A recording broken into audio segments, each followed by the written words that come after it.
Hello दोस्तों, मैं आ चुका हूँ थामा को लेके। मतलब क्या है कि थामा का रिव्यू लेके, सॉरी माय मिस्टेक।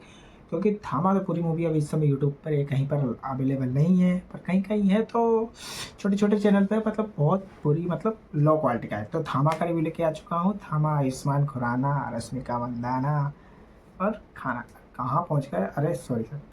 मतलब मेरा कहने का मतलब थामा एक विलन है जो बिल्कुल बेताल का बादशाह बनने की कोशिश कर रहा है। 75 सालों से था जेल में।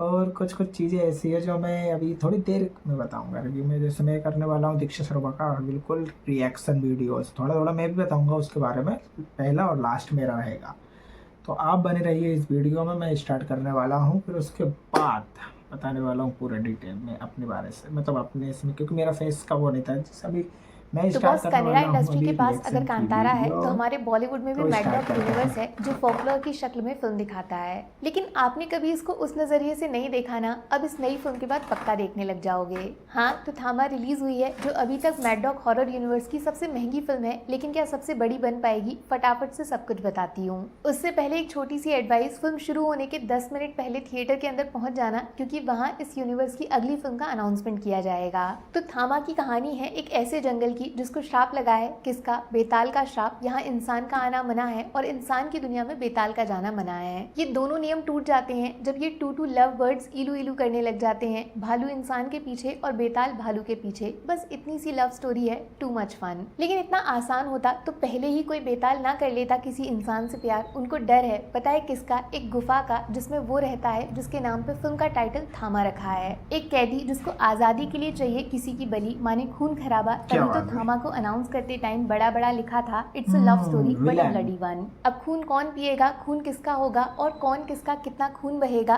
पूरे 2.5 घंटे में पता चल ही जाएगा। इस जंगल में मंगल होके ही रहेगा। चलो अब फिल्म को तोड़ लेते हैं 4 हिस्सों में। शुरुआत के 30 मिनट खर्च होते हैं थामा की दुनिया को बनाने में, बेताल, इंसान, जंगल, वर्ल्ड बिल्डिंग। फिर ठीक 1 घंटे पे पहली बार फिल्म में वैम्पायर शब्द का इस्तेमाल होता है, ड्रैकुला का जिक्र किया जाता है, तब रश्मिका का असली रूप बाहर आता है। उसके 3 मिनट बाद थामा शब्द का असली मतलब क्या है वो पास्ट में जाके समझाया जाएगा। यहाँ पे आपको पता क्या चलेगा बात है। बेताल वैम्पायर से अलग क्यों है, वो किसका खून पीते हैं या किसका नहीं पीते। और यहीं पे फिल्म का फर्स्ट कैमियो आता है, जिनके बारे में खुल के बात कर सकते हैं क्योंकि ये ट्रेलर में मौजूद थे। हमारे प्रहलाद चा और फैजल मलिक, बहुत अलग सा रोल है इनका। ये वो नहीं है जो आप सोच रहे हो, कॉमेडी के साथ एक बड़ा ट्विस्ट लेकर आएंगे। फिर आता है इंटरवल पॉइंट, उससे ठीक थोड़ा पहले फिल्म का बेस्ट सॉन्ग रहे ना रहे हम तो बजता ही है, लेकिन स्क्रीन पे फिल्म का सबसे शॉकिंग सीन दिखाया जाता है। क्या बात मोस्ट है सर। अनएक्सपेक्टेड ट्विस्ट छुपा है यहाँ, जैसा अभी तक हॉरर यूनिवर्स की किसी भी फिल्म में नहीं हुआ। आप मान लो ये लव स्टोरी ने कुदरत का सबसे बड़ा कानून तोड़ दिया। और ठीक इंटरवल के बाद आता है एक प्रिडिक्टेबल सरप्राइज कैमियो नंबर 2, जहां से थामा मैडॉक यूनिवर्स की बाकी मूवीज के साथ जुड़ने लग उतरा। जाती है। मुंजिया वाले हैंड ऑफ गॉड ये भी ट्रेलर में मौजूद थे, लेकिन क्यों थे वो सुन के आपके होश आसमान तक उड़ जाएंगे। एक किताब जिसके सामने वो पढ़ी जाती है वो है कैमियो नंबर 3। यहाँ से आपको थामा में वो सब कुछ मिलेगा जो आप अनाउंसमेंट के टाइम से फिल्म में एक्सपेक्ट कर रहे थे। एक प्रॉपर यूनिवर्स कैसे बनता है थामा पूरे बॉलीवुड को सिखाएगी। लेकिन फिल्म को नेक्स्ट लेवल पे ले जाता है ठीक 2 घंटे पे आने वाला कैमियो नंबर 4, हंसी जो क्यों एक नहीं नहीं आती। 10 कैमियोज के बराबर असरदार होगा।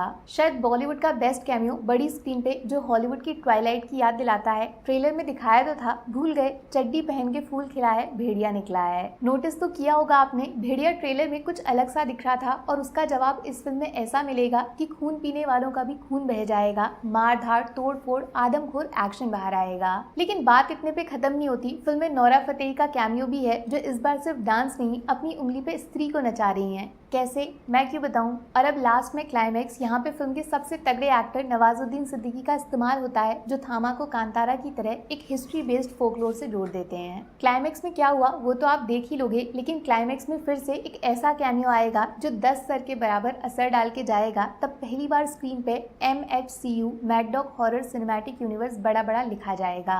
थामा एक बहुत इंटरेस्टिंग फिल्म है, इसकी कहानी में आप उलझ जाओगे, बीच बीच में ट्विस्ट आते रहेंगे, Oh my लेकिन God. कैमियोज का इससे बेस्ट इस्तेमाल बात? आज तक ऐसा मत पूरे बोल। इंडियन सिनेमा में नहीं हुआ।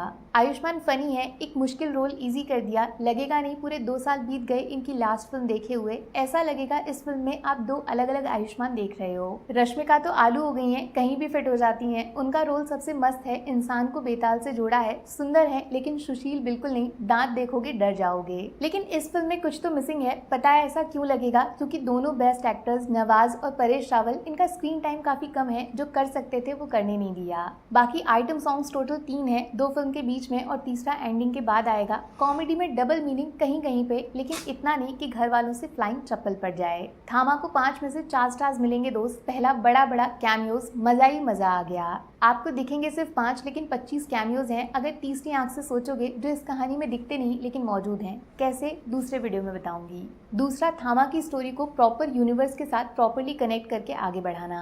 तीसरा, फोकलोर से उठाए गए बेताल को 2000 साल पीछे से 2025 में लेकर आना। और एक आखिरी कैमियो नंबर 4, भेड़िया रे भेड़िया तूने क्या किया। Thank you mad dog cinema. Negatives, film का फर्स्ट हाफ थोड़ा ज्यादा बातूनी है, डायलॉग्स लंबे, कहानी छोटी रहेगी और परेश रावल के सीन्स बोरिंग कर दिए। Plus Nawaz the bad guy, इनको इतना कम क्यों दिखाया? अरे वो दिवाली ही क्या जो पटाखों की लड़ी काजू कतली और थामा के बिना मनाई जाए। टिकट बुक करो, लाइन लंबी लगने वाली है।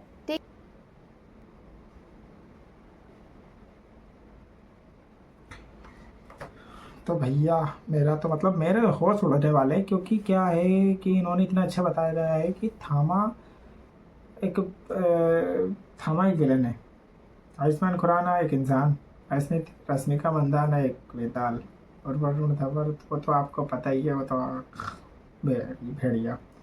तो उसमें स्टार्टिंग में ये बताया गया है कि भालू आयुष्मान खुराना के बारे में उसको अटैक कर रहा था, और उसको मतलब आयुष्मान खुराना को जैसे कि कहीं कहीं तकलीफ हो रही थी, तो आ गई है रश्मिका मंदाना बीच में और बोल रही हैं कि भैया मैं तो इनको बचाऊंगी, मैं बिना बचाए नहीं रह सकती। फिर धीरे धीरे क्या होता है कि ये उनको काट लेती हैं, ये बन जाते हैं बेताल। अब बेताल जाते हैं तो भैया इनके मतलब आना जाना सब बंद है, बेताल इंसान में नहीं आ सकते, इंसान की दुनिया में बेताल नहीं जा सकते। तो यहाँ पर कुछ तो कुछ मिसिंग है, क्योंकि मैं जब जो उस टाइम पहुँची थामा के पास, तो थामा 75 सालों से बंद था, तो वो आज़ाद हुआ।